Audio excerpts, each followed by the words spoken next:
President Trump is continuing his overseas trip to Scotland as the clock keeps ticking to a Friday deadline for nations to finalize trade deals with the United States. Joining us now is NBC Washington correspondent Alice Barr, who's been covering politics for years now. And Alice, we saw the president opening up his latest golf course, but he's also talking about a global baseline tariff. What's all involved with that?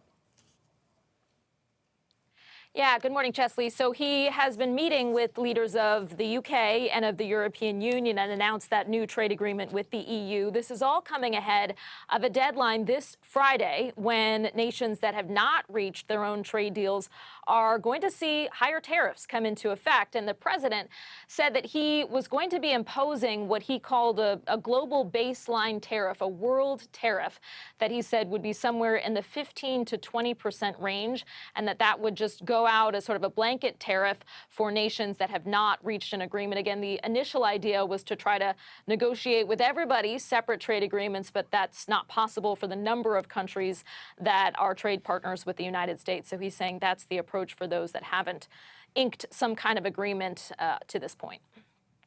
All right. Speaking of tariffs, the president also threatening new sanctions and secondary tariffs on Russia's trade partners. Talk to us about the latest frustrations that the president has with Vladimir Putin.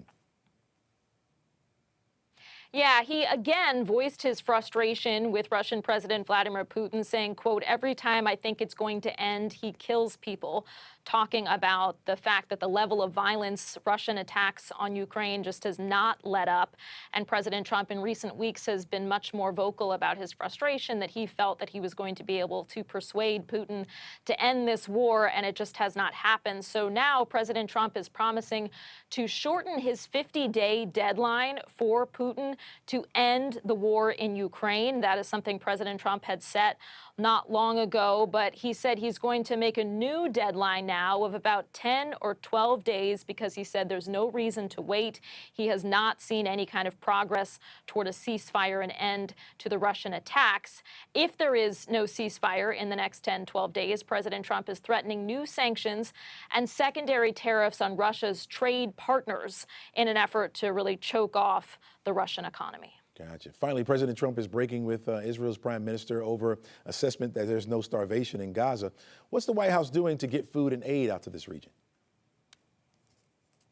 Yeah, this was significant because, of course, Netanyahu and President Trump have been close allies, and President Trump was asked whether he agreed with Prime Minister Netanyahu's assessment that there is no starvation in Gaza. The president said he doesn't know for sure, but that doesn't seem to be the case to him.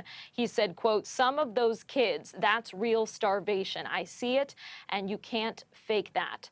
The president is now promising more U.S. support to establish desperately needed food centers with fewer restrictions amid global outcry over the extreme lack of access to food and rising deaths from malnutrition. Israel did begin to allow airdrops and limited pauses in fighting for aid delivery, but humanitarian groups warn that the trickle of aid entering Gaza is not enough to stave off famine. And just today, the world's leading authority on hunger said that the worst-case scenario of famine is unfolding in the Gaza Strip. We also just got word from Palestinian health authorities that they say that the total death toll in Gaza since the start of the war has now surpassed 60,000. Chesley. All right, Alice, thanks so much for joining us. Really appreciate your insight.